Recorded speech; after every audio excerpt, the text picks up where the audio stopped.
Bam Adebayo just scored 83 points, and I wanted to make this video earlier, but I am getting to it now because I wanted things to simmer down a bit and just think about like why people are actually mad, and I'm trying to understand it, and I still can't get it. To be honest, I genuinely cannot get it.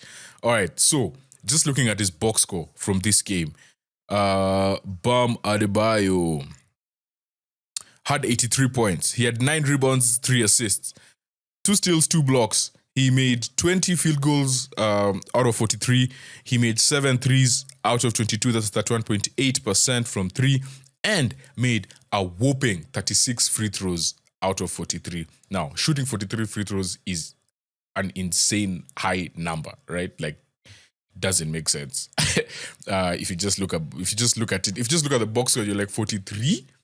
Whereas there are people like Jaylen Brown who keeps fighting with the refs because he can't shoot more than 4 a game. Yeah. So it's quite insane that he shot 43 free throws. But with that being said, 83 is 83, bro. 83 is 83. You need to celebrate 83. If you look at the Wizards, they are the second worst record. They have the second worst record in the East behind the Pacers. If you look at the West, Sacramento has a worse record than them. Why aren't people scoring? If these teams are so bad, if people are really complaining that the Wizards are so bad, why are you not scoring? Why is the rest of the NBA not scoring 60, 70 against the Pacers and against the Kings?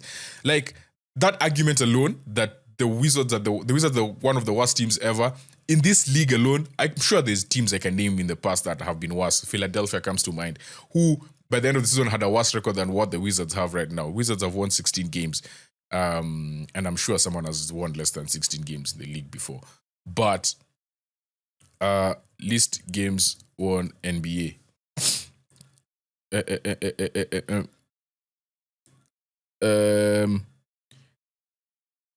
Yeah.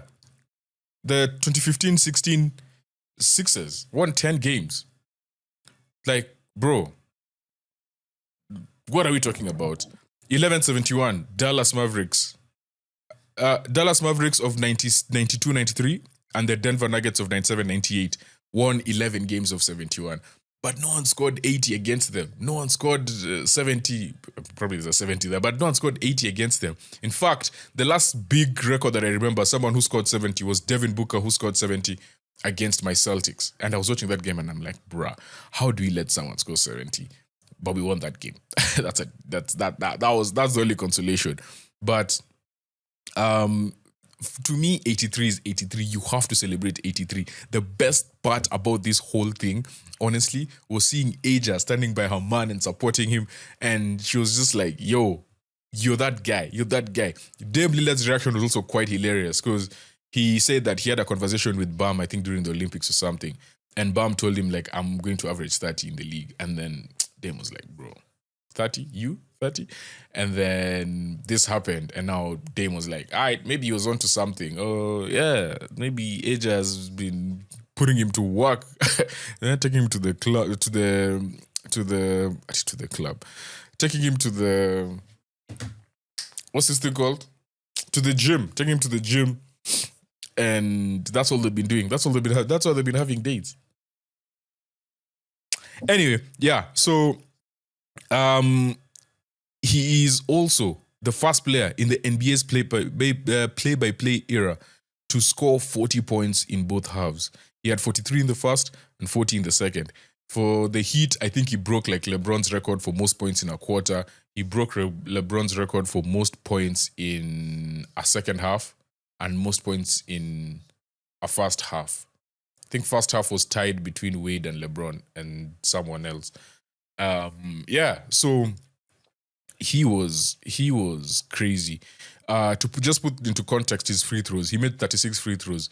The time when Will Chamberlain from the Records scored 100, Chamberlain made 28.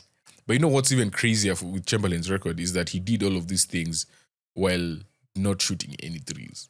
Like, that's insane. The record for free throws attempted was 39, done twice by both Howard. Then for the Lakers as well. That's wild. Orlando versus Golden State in 2012, and then the Lakers versus Orlando when he was at the Lakers in 2013. Yeah. We need to celebrate Bam. We need to celebrate Bam. I'm just looking at Aja at the press conference sitting next to the main man himself. And yeah, man, guys, stop being bitter. If you're a Kobe fan, I kind of get it. Like, yes, there's someone said, like, if they were to name players in the league who would break Kobe's record, they'd name like 30 players before they get to Bam. Well, that's fine, but none of them has done it, right? The closest one I can think of was Devin Booker scoring 70. I can't think of anyone else. So, yeah, stop being bitter. Celebrate the man. That is greatness. This is greatness personified. You just need to celebrate the moment.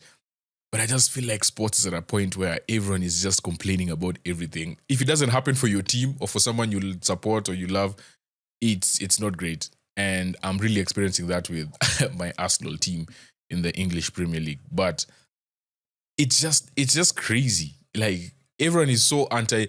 I'd rather watch a team or a player to hate on them than watch my own team and support it. Like, that's how it feels in moments, right? Like, people are enjoying watching the downfall of other teams than watching their own teams play. And I'm starting to feel the same about, well, this has always happened in the league, but they hate that. Okay, let me not say they hate, but the flack that Bam is getting, someone said it should be put 83 with an asterisk. Nah, bro.